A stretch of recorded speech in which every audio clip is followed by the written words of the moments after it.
Hello बच्चों, मैं अनुज Shukla physics online classes में आपका स्वागत करता हूं। कैसे हैं बच्चों? कैसी पढ़ाई लिखाई आप लोगों की चल रही है?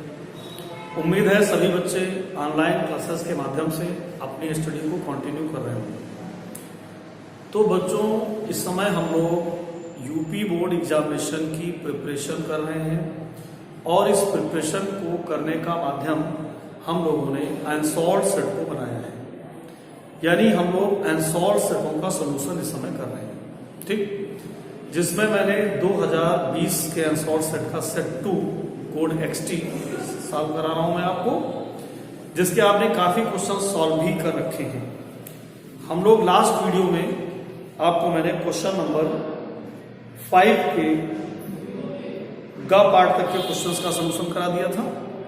आज हम लोग इसमें 5वें के घ क्वेश्चन नंबर में 5वें के घ में हम आज पहुंच चुके हैं और आपको इन क्वेश्चनों का सोल्यूशन आज करना है। तो बच्चों, हमने आपको 5 घ में एक क्वेश्चन सॉल्व करने के लिए दिया था। आप सभी लोग अपनी कॉपी उठा लीजिए, देखना स्टार्ट करिए। कितने बच्चों ने कर लिया है, बहुत अच्छी बात है। एक ही धातु के 3 तारों की लंबाइयों और द्रव्यमानों का अनुपात दिया गया है।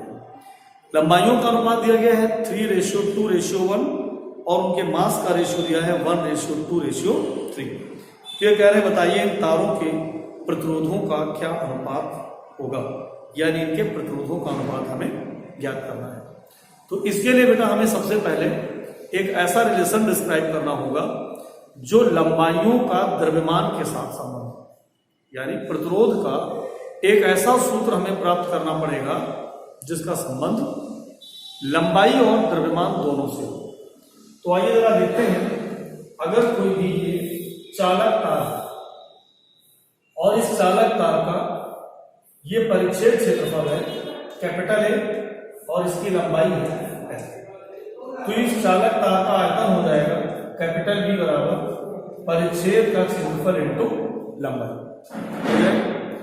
चूंकि आप जानते हैं आयतन बराबर होता है द्रव्यमान बटे घनत्व, तो हम लोग दोनों ही B के मान है आपस में बराबर कर दें। अगर बराबर करेंगे तो AL बराबर किसके हो जाएगा M/D के, तो इससे हम लोग इसका परिच्छेद क्षेत्रफल निकाल लेंगे M/LD। ये इसका क्रॉस सेक्शनल एरिया फाइंड हो जाएगा। कोई दिक्कत तो नहीं किसी को, यानी ये इसका परिच्छेद क्षेत्रफल आ गया। अब आप जानते हैं किसी भी चालक तार का रेजिस्टेंस R = ρL/A होता है। तो R = रो तो बेटा रहेगा जी, L/A की वैल्यू सब्स्टिट्यूट करोगे M/L × D कहां जाएगा ऊपर, तो ये हो जाएगा रो L² स्मॉल d/कैपिटल F। ये आ जाएगा। रो इस तार के पदार्थ का विशिष्ट प्रतिरोध है कांस्टेंट, स्मॉल d इसकी डेंसिटी है पदार्थ की कांस्टेंट, M और L। देखिए अब हमारा जो रिलेशन आ गया R का वो किसके टर्म में आ गया, L के और M के टर्म में आ गया कि नहीं आ गया। इसका मतलब जो R प्रोपोर्शनल होगा वो L² M के हो जाएगा। इससे हम लोग अपना संबंध बना लेंगे R1:R2:R3 is equal to L1²/M1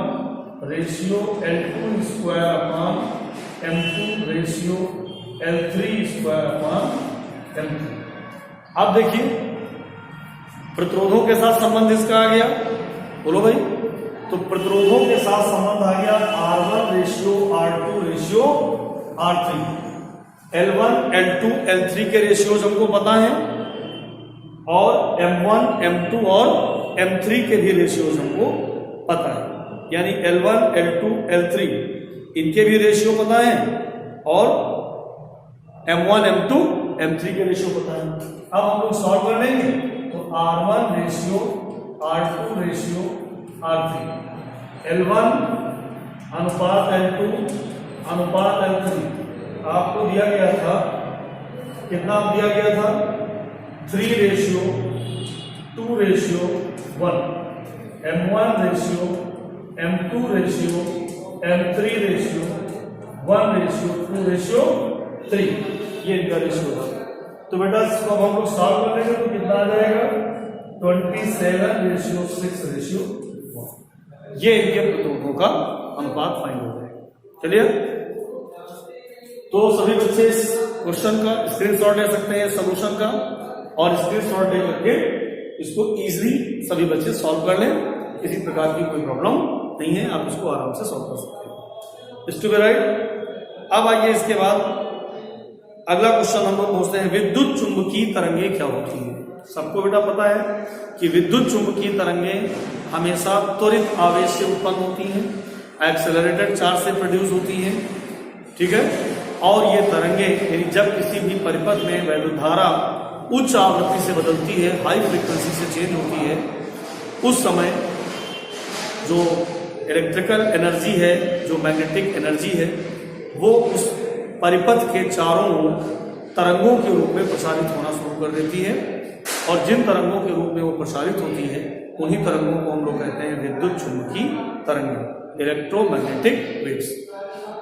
is it right और नॉट? जब मैंने आपको इस टॉपिक को पढ़ाया था तो उसमें आपको मैंने बताया था कि जब ये तरंगे माध्यम में संचरित होती हैं, चूंकि इनकी विशेषता है ये माध्यम में भी चल सकती हैं और बिना माध्यम में भी चल सकती हैं, तो वैद्युत क्षेत्र और चुंबकीय क्षेत्र के जो वाइब्रेशन है, जो ऑसिलेशंस हैं, वो तरंग संचरण की दिशा के भी लंबवत होते हैं और परस्पर भी लंबवत होते हैं।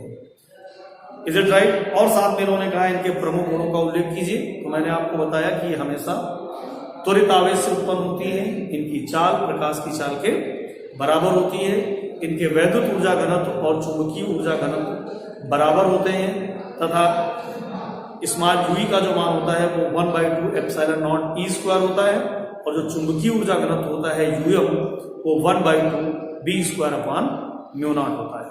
ठीक है। इन तरंगों के चलने के लिए माध्यम की आवश्यकता नहीं होती है। अगर माध्यम है तो सो फॉरवर्ड, और अगर माध्यम नहीं है तो भी ये तरंगे आसानी से मीडियम में संचरित हो जाती हैं। इसको मैंने आपको पढ़ाया भी था, आप अपने नोट से इसको पढ़ सकते हैं। अगर किसी भी स्टूडेंट को किसी भी टॉपिक में कोई प्रॉब्लम आ रही है तो कमेंट लिख सकता है, वो टॉपिक उसको दोबारा से फिर से पढ़ा दिया जाएगा, सॉल्व करा दिया जाएगा। नाउ नेक्स्ट, इसके बाद फिर क्वेश्चन नंबर हम लोग 6 में आते हैं, जिसमें कहा गया है हाइगेंस द्वारा प्रकाश की दी गई तरंगदैर्घ्य अवधारणा के आधार पर प्रकाश के परावर्तन की व्याख्या करिए। यानी आपको हाइगेंस के द्वितीयक तरंगिकाओं के सिद्धांत के आधार पर प्रकाश के परावर्तन की व्याख्या करनी है, जो आपको पढ़ाई जा चुकी है हाइगेंस वेव प्रिंसिपल में। आप उसे अपने नोट से सॉल्व कर लें। फिर इसी में एक और क्वेश्चन दिया गया है, वैद्युत द्विध्रुव से क्या तात्पर्य है। आप सभी बच्चे जानते हैं वैद्युत द्विध्रुव क्या होता है। जब दो बराबर और विपरीत आवेशों को एक दूसरे से अल्प दूरी 2l पर रख दिया जाता है तो इस प्रकार निर्मित निकाय को हम लोग क्या कहते हैं, वैद्युत द्विध्रुव यानी इलेक्ट्रिक डाइपोल कहते हैं। वैद्युत द्विध्रुव कहते हैं, इलेक्ट्रिक डाइपोल कहते हैं। राइट। इसी में बेटा उन्होंने कहा एक समान वैद्युत द्विध्रुव को एक समान वैद्युत क्षेत्र में थीटा कोण से घुमाने में कितना कार्य करना पड़ेगा। तो ये मैंने आप लोगों को ड्राइव करा रखा है। किसी भी वैद्युत द्विध्रुव को एक समान वैद्युत क्षेत्र में घुमाने में करंट कार्य का सूत्र क्या होता है, W बराबर P1 - cos थीटा। इसे आप अपने नोट से ड्राइव करेंगे, W बराबर P1 - cos थीटा। इसी में क्वेश्चन बोला गया है एक वैद्युत द्विध्रुव 10⁵ न्यूटन पर कूलॉम के वैद्युत क्षेत्र में। तो बेटा कैपिटल ई का मान कितना है, 10⁵ न्यूटन पर कूलॉम। 30 डिग्री के कोण पे रखा गया है, थीटा बराबर कितना है 30 डिग्री है, और इस पर 6 × 10⁻24 न्यूटन मीटर का बराबर लग रहा है। 6 × 10⁻24 न्यूटन मीटर का बराबर लग रहा है। तो ये कह रहे हैं बताइए इसका वैद्युत द्विध्रुव आघूर्ण कितना होगा, यानी P की वैल्यू फाइंड करेंगे। सबको पता है अगर कोई भी वैद्युत द्विध्रुव एक समान वैद्युत क्षेत्र में रखा जाता है तो उस पर लगने वाले बलयुग्म के आघूर्ण का सूत्र क्या होता है, बलयुग्म का आघूर्ण सूत्र होता है टाउ बराबर Pe sin थीटा। टाउ की वैल्यू कितनी है 6 × 10⁻24। P का मान बेटा निकालना है हमें, और E का मान कितना है 10⁵ ये sin 30 हो जाएगा।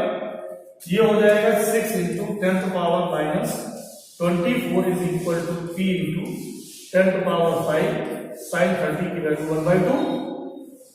2 का मल्टीप्लाई कर देंगे तो 2 से 12 into 10 power minus 24 upon 10 power 5 नीचे आ जाएगा is equal to P, that is P is equal to 12 into 10 power minus 29 coulomb metre, coulomb into metre. तो ये इसका वैद्युत विध्रुव आघूर्ण फाइंड हो जाएगा। सभी बच्चे इसको स्क्रीनशॉट भी ले सकते हैं और इसे नोट भी कर सकते हैं, राइट। तो सभी बच्चे इसका सॉल्यूशन करें। इट्स ओके, नोट हो गया भाई सबका। तो आगे बढ़ते हैं।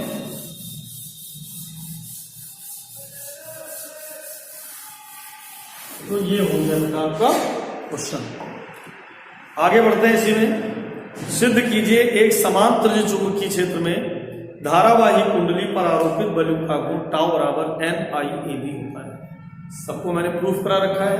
एक समान चुंबकीय क्षेत्र में रखे हुए किसी धारालु पर लगने वाले बलों के आघूर्ण का व्यंजक। तो आप सभी बच्चे अपने नोट से इसको सॉल्व करें। प्रॉब्लम है तो कमेंट लिखें। एक द्विध्रुवी प्रयोग में बनने वाली फ्रिंज चौड़ाई का व्यंजक भी मैं आपको ड्राइव करा चुका हूं। W बराबर कैपिटल D लैम्डा अपान स्मॉल d। इंटरफेरेंस चैप्टर जब मैंने आपको पढ़ाया था तो फ्रिंज चौड़ाई का व्यंजक मैंने वहां पर आपको ड्राइव कराया। तो इसे आप अपनी नोटबुक से या अपने नोट्स जो मैंने आपको लिखा रखे हैं उससे। आइए अब इसके बाद हम लोग पहुंचे हैं क्वेश्चन नंबर 8 पे। क्वेश्चन नंबर 8 पे आ जाते हैं।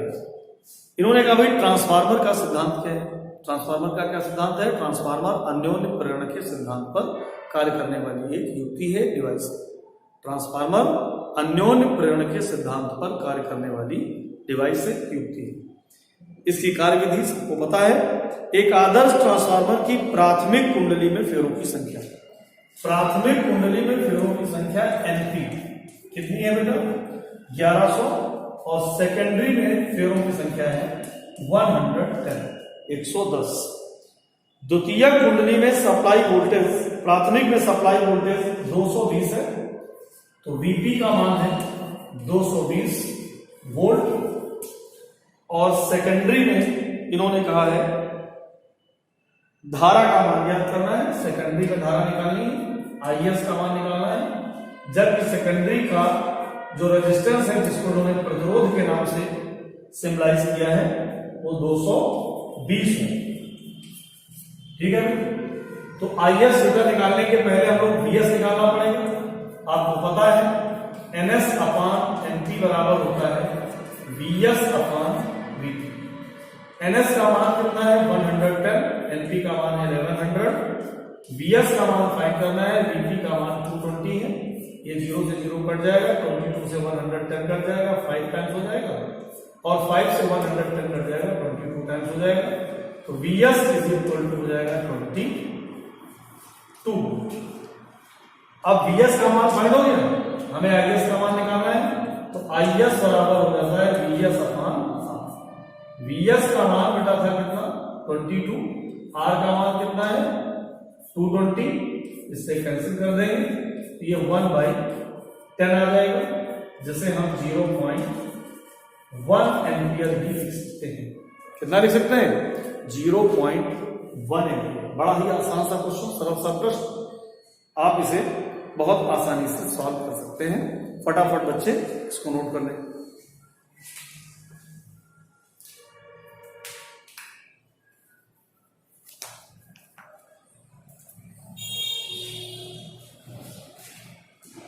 नोट हो गया बेटा सब बच्चों का, बहुत अच्छी बात है।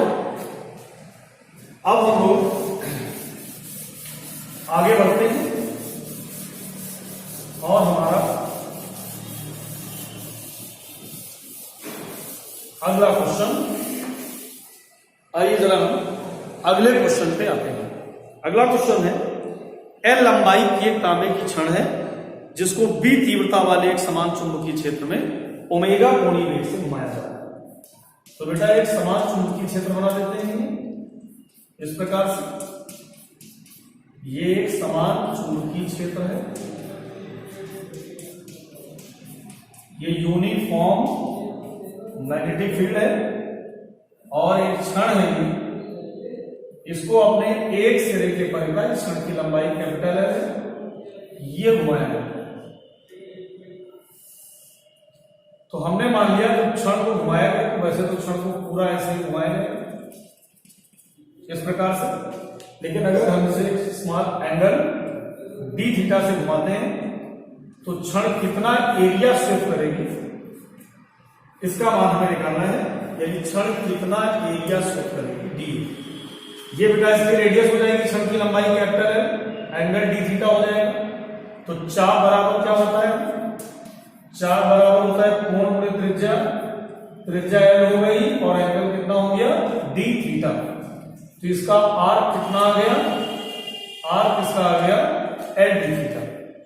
तो ये देखिए छोटा सा वक्री त्रिभुज बन जाता है यहां पे ये, और ये पार्ट जितना छोटा होगा स्मॉलेस्ट होगा उतना ही ये स्ट्रेट लाइन के तरीके से बिहेव करेगा, जिसका क्षेत्रफल हो जाएगा ये जो डीए एरिया सेगमेंट दिखाई दे रहा है 1/2 आधार गुना ऊंचाई, ये हो जाएगा L into L D theta. तो बेटा डीए इज इक्वल टू हो जाएगा 1/2 L स्क्वायर डी थीटा। अगर इसको हम t के रिस्पेक्ट में डिफरेंशिएट कर दें तो कितना हो जाएगा, t के सापेक्ष इसका अवकलन कर दें, t के सापेक्ष अवकलन करने पर तो बेटा कितना आ जाएगा ये dA upon dt 1/2 L square constant है और इसका कितना हो जाएगा d थीटा अपॉन dt। तो ये आ जाएगा dA upon dt is equal to 1/2 L square, और आप सबको पता है डी थीटा अपॉन dt को हम लोग क्या कहते हैं ओमेगा, कोणीय वेग, कोणीय विस्थापन की समय परिवर्तन के साथ दर, कोणीय वेग क्या रहेगा omega is equal to d theta upon dt। इसको हम समीकरण नंबर 1 मान लेते हैं। अब जब ये क्षण इस फील्ड में रोटेट करेगी, घूमेगी, तो फील्ड ऑफ लाइंस कट करेगी, और अगर फील्ड ऑफ लाइंस कट करेगी तो फ्लक्स में क्या होगा परिवर्तन होगा, और अगर फ्लक्स में परिवर्तन होगा तो क्या उत्पन्न हो जाता है प्रेरित विद्युत वाहक बल। फैराडे के प्रथम नियम से कितना विद्युत वाहक उत्पन्न हो जाएगा, E बराबर माइनस डायरेक्शन को रिप्रेजेंट करेगा, लेने की आवश्यकता नहीं है, delta phi upon delta t. ये हो जाएगा डेल्टा फाई की जगह पर कितना हो जाएगा बेटा, डेल्टा फाई बराबर होता है, या यहां पर हम डी के टर्म में ले लेते हैं, स्मॉलेस्ट टेंस था तो d phi upon d t. तो डी तो रहेगा ही, फाई इज इक्वल टू होता है बीए अपॉन डी टी। तो ये आ जाएगा small e is equal to, B को बेटा बाहर ले आइए तो ये हो जाएगा डीए अपॉन डी टी, और डीए अपॉन डी टी की वैल्यू हम लोग सॉल्व कर चुके हैं 1/2 L स्क्वायर बी ओमेगा। तो small e is equal to 1/2 BL square omega. DA upon dt की वैल्यू यहां से सब्स्टिट्यूट करेंगे 1/2 L स्क्वायर ओमेगा, तो 1/2 L स्क्वायर ओमेगा, और बी आपके पास पहले से था, तो small e is equal to 1/2 BL square omega. तो अगर हम किसी भी रॉड को एक समान चुंबकीय क्षेत्र में रोटेट करते हैं, घुमाते हैं, तो कितना प्रेरित विद्युत वाहक बल उत्पन्न होगा, small e is equal to 1/2 omega BL square. Is to be right, यही हमको ड्राइव करना था। तो इसे आप स्क्रीनशॉट भी इसका ले सकते हैं और इसे आप नोट भी कर सकते हैं। और इसके बाद हम लोग क्वेश्चन नंबर 9 में आएंगे। ट्रांजिस्टर क्या है बेटा, मैंने पढ़ा रखा आप लोगों को ट्रांजिस्टर, आप अपने नोट से पढ़ेंगे, और इसके अभिलाक्षणिक वक्र पीएनपी ट्रांजिस्टर में परिपथ आरेख बनाई और इन वक्रों की विवेचना करनी है। मैंने आप लोगों को पढ़ा रखा है, अगर किसी बच्चे को कोई प्रॉब्लम आ रही है तो वो कमेंट में लिखे, उसको मैं ये टॉपिक दोबारा से फिर पढ़ा दूंगा। इसी तरीके से जेनर डायोड, हालांकि अब आपके सिलेबस में इस बार नहीं है, लेकिन फिर भी जेनर डायोड मैंने पढ़ाया है, आप इसको अपने नोट से पढ़ सकते हैं। तो इस प्रकार से बच्चों ये 2020 का set number 2 that is XT आज यहीं पे कंप्लीट हो जाता है। सभी बच्चे इस सेट को अच्छे से पढ़े होंगे, समझे होंगे और लगाए होंगे, ऐसी मुझे उम्मीद है। तो नेक्स्ट वीडियो में बेटा 2020 का ही सेट नंबर 3 मैं कराऊंगा। सभी बच्चे उसके लिए तैयार रहें, अपने अनसॉल्व के साथ, अपनी कॉपी के साथ। और पूरा अनसॉल्व सेट समझने के लिए आप अपना ये वीडियो पूरा जरूर देखें, स्टार्टिंग से लेके लास्ट तक, तभी आपको सभी क्वेश्चंस के सॉल्यूशन अच्छे से समझ में आएंगे। Is it right? तो इस तरीके से ये आई होप 4th वीडियोस में 4 वीडियोस मैंने आपको दिए हैं, जिनमें सेट नंबर 2 आपको सॉल्व कराया गया है। तो ये complete set, complete solution set number 2 का हो गया है। तो सभी बच्चे आराम से इसकी प्रैक्टिस करें और अगला वीडियो जो उनको मिलेगा वो सेट नंबर 3 का होगा। It's okay. तो उम्मीद है सभी बच्चों को ये वीडियो समझ में आया होगा, अच्छा लगा होगा। सभी बच्चे इसी तरीके से ऑनलाइन क्लासेस के माध्यम से पढ़ते रहिए और आगे बढ़ते रहिए। बहुत बहुत धन्यवाद।